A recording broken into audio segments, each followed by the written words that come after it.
Morning love ಶುಭೋದಯ. ಇದು important ಆಗಿರೋದ್ರಲ್ಲಿ important news.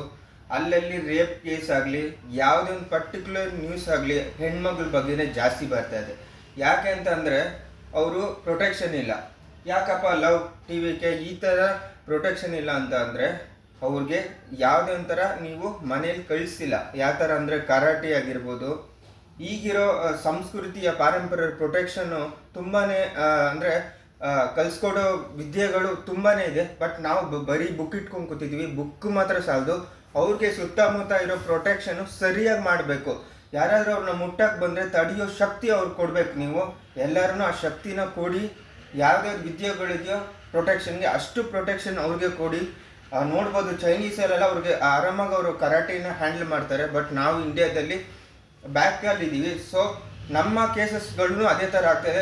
ನಾವು ಇದರಲ್ಲಿ ಫಾರ್ವರ್ಡ್ ಆಗಬೇಕು, ನಂಬರ್ 1 ಬರಬೇಕು ಅಂತ ಕೇಳ್ತಾ ಈ ಬ್ಲಾಗ್ ಇಲ್ಲಿಗೆ ಏನು ಮಾಡ್ತಾ ಇದ್ದೀನಿ. ನಿಮ್ಮ ಹೆಣ್ಮಗಳನ್ನ ನೀವು ಕಾಪಾಡಿ, ಅದರ್ ಹೆಣ್ಮಗಳನ್ನ ನೀವು ಸಹ ಕಾಪಾಡಬೇಕು ಅಂತ ಕೇಳ್ತಾ ಇಲ್ಲಿಗೆ ಈ ಬ್ಲಾಗ್ನ ಎಂಡ್ ಮಾಡ್ತಾ ಇದ್ದೀನಿ. ಟಿ ವಿ ಕೆ ಲವ್ ಬಾಯ್.